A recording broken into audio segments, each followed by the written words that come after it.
Kembangkan potensi diri dan majulah bersama FKIP.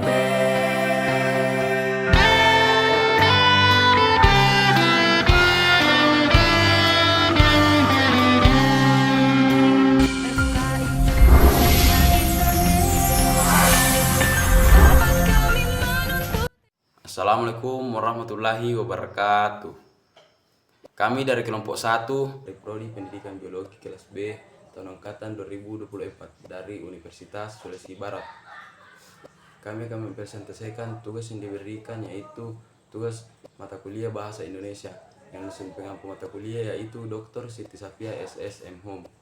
Tugas yang diberikan adalah sejarah lahir dan berkembangnya bahasa Indonesia. Dan perkenalkan, nama saya Fajar Siddiq dengan NIM H0324514. Dan perkenalkan juga teman saya itu sebagai pemateri yang pertama Nur Ismatul Jannah, dan pemateri yang kedua Nur Miani, dan pemateri yang terakhir yaitu Nurul Wahdah.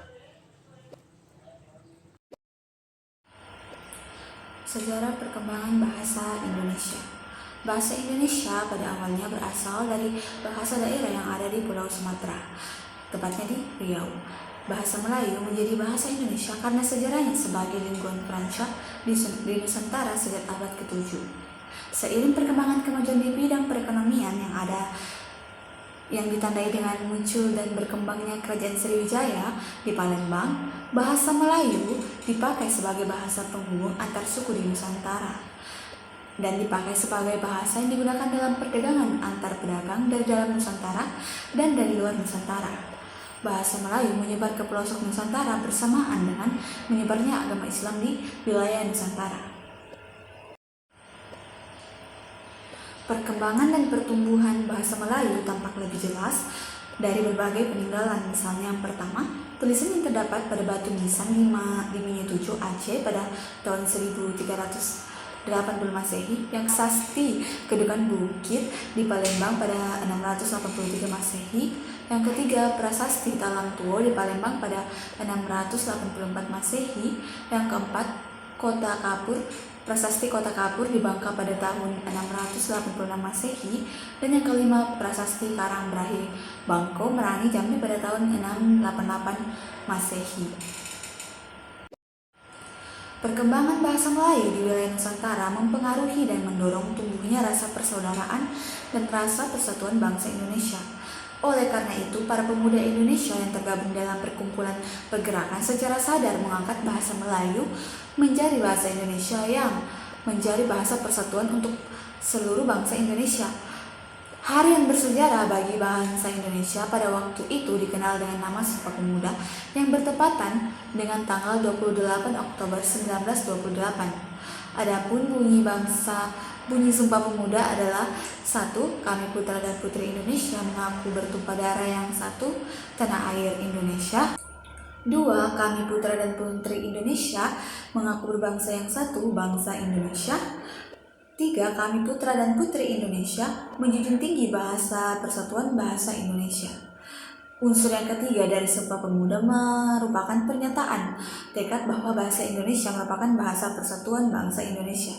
Pada tahun 1928, bahasa Indonesia dikokohkan kedudukannya sebagai bahasa nasional.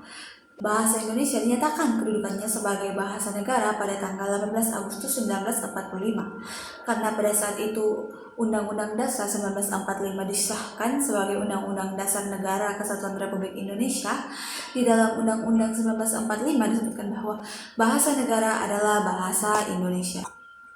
Proklamasi Kemerdekaan Republik Indonesia 17 Agustus 1945 telah mengukuhkan kedudukan dan fungsi bahasa Indonesia secara konstitusional sebagai bahasa negara. Kini bahasa Indonesia dipakai oleh berbagai lapisan masyarakat Indonesia.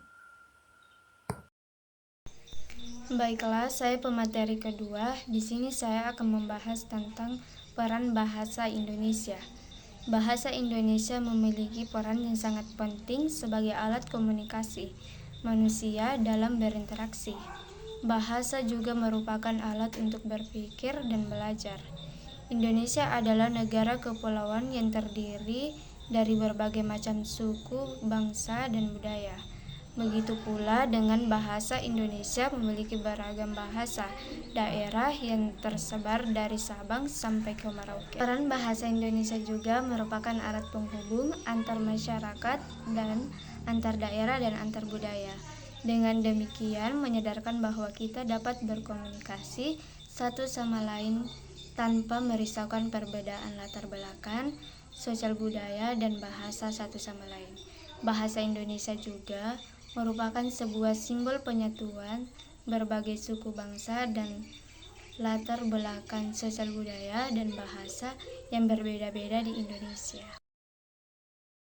Baik, saya sebagai pemateri ketiga akan mempresentasikan materi tentang fungsi bahasa Indonesia.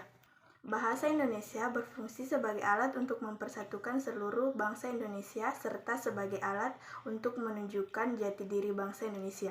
Di samping itu, bahasa Indonesia juga berfungsi sebagai lambang kebanggaan nasional.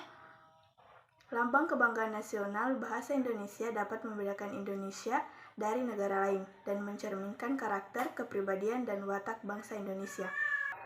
Kedua, lambang identitas nasional. Lambang identitas nasional bahasa Indonesia dapat mengetahui identitas kewarganegaraan seseorang. Ketiga, sarana pemersatu bangsa dan sarana perhubungan antar budaya. Bahasa Indonesia dapat menyatukan masyarakat yang berbeda latar belakang sosial, budaya, agama, dan bahasa. Dengan bahasa Indonesia, orang-orang dapat berhubungan dan berkomunikasi tanpa perlu khawatir tentang perbedaan latar belakang. Keempat, bahasa Indonesia mengantar resmi di lembaga-lembaga pendidikan di Indonesia, mulai dari taman kanak-kanak hingga perguruan tinggi. Bahasa Indonesia digunakan dalam menyangkut dunia pendidikan, seperti mencapai ilmu pengetahuan dari guru kepada murid. Sekian dari saya, terima kasih. Sekian dari presentasi kami dari kelompok 1 mengucapkan mohon maaf jika ada kata yang salah, kurang lebihnya mohon dimaafkan. Wassalamualaikum warahmatullahi wabarakatuh.